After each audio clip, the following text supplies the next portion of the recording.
Bohr-Einstein debates were a set of arguments between quantum physicist Niels Bohr and Albert Einstein, relating the nature of physics and how our universe worked.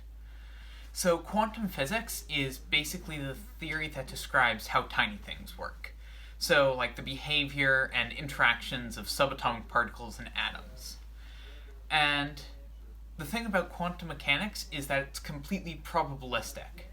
So, unlike, for example, Newton's equations, which you just plug in the numbers and get an answer, quantum mechanics never gives you a direct answer. It only gives you a probability of things happening. So it's inherently based on statistics instead of on a more deterministic framework.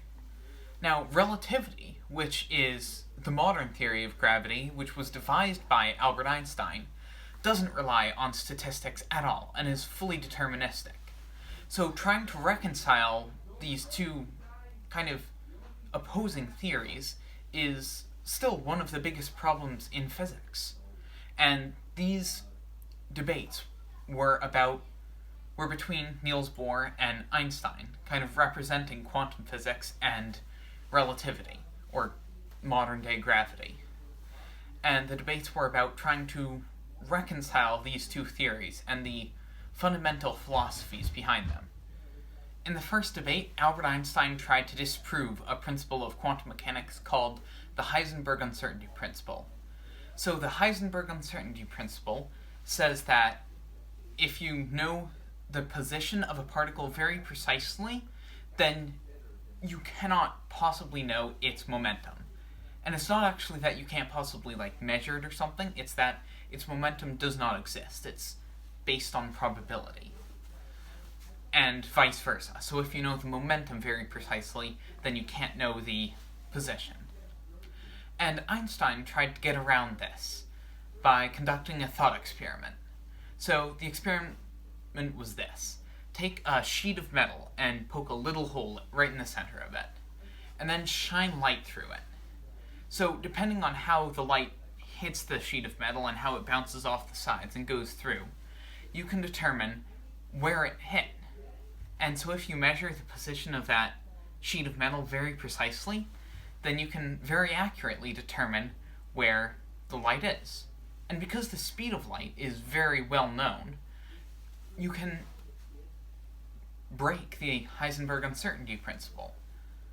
However, Niels Bohr was able to disprove this first argument of Einstein's by showing how you can't actually measure that steel plate, because the steel plate is also bounded by the uncertainty principle, and therefore cannot have its position measured very precisely.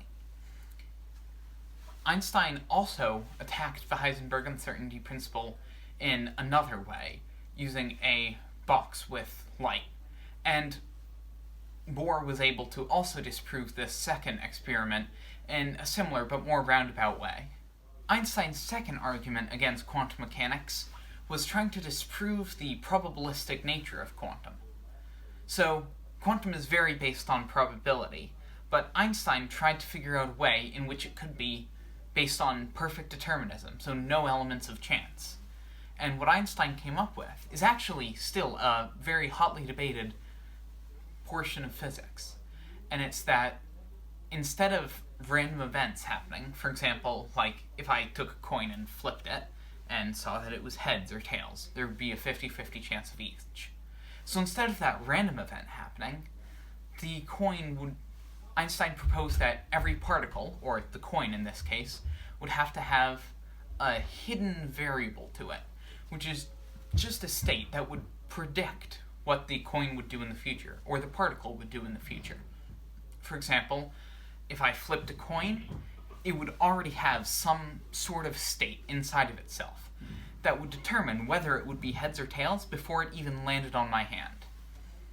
Bohr wasn't actually able to disprove this one, and though some limitations were put on the theory later in 1964 by John Bell, and it's called Bell's theorem, those limitations, Einstein's hidden variable theory is still a prominent possibility to explain quantum mechanics.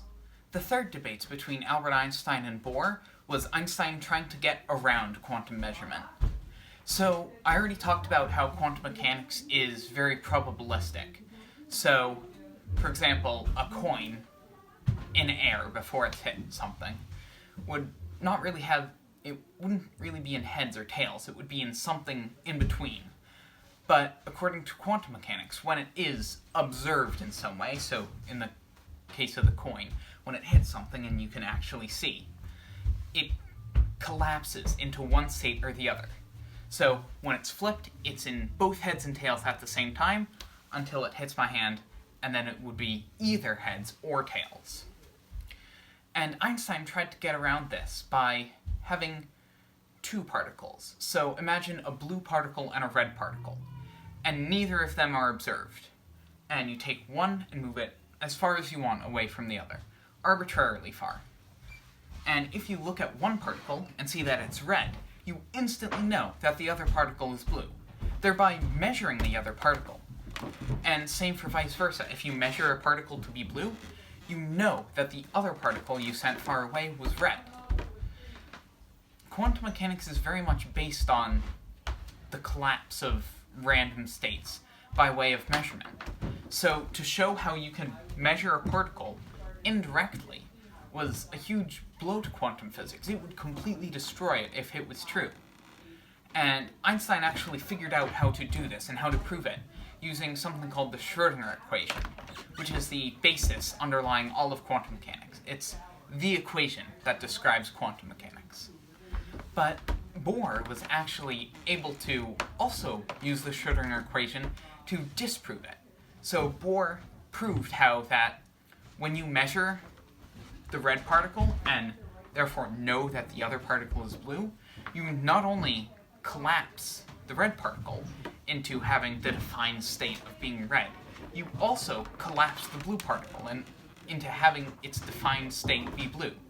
So instead of the blue particle being indirectly measured, Bohr showed how, when measuring the red particle, that blue particle is also being directly measured, thereby keeping quantum measurement intact. Although these debates were carried out through very simple thought experiments, they represented an underlying battle for our understanding of the universe. Einstein couldn't possibly fathom that the universe was probabilistic, and so he works to uphold his deterministic theory of gravity. Bohr, on the other hand, accepted the universe as it was and was able to disprove most of Einstein's arguments. The debates also brought physics into a new age of research and discovery. Regardless of a lack of a unified theory, with both quantum mechanics and relativity combined, physics has been immensely successful. I actually have a quote from Nobel laureate Leon Lederman. "Transistors and computer chips and lasers run on it. So do CAT scans and PET scans and MRI machines. Some computer scientists call it the future of computing. If everything we understand about the atom stopped working, the gross national product would go to zero." The Bohr-Einstein debates also gave humanity a deeper understanding of the true workings of the universe.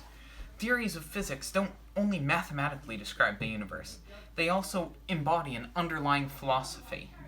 Reality fundamentally and unequivocally based on probability, entanglement, and uncertainty was unfathomable to Einstein. As he famously said, God does not play dice. Bohr, on the other hand, accepted the universe as it presented himself. As he replied to Einstein, "Don't tell God what to do."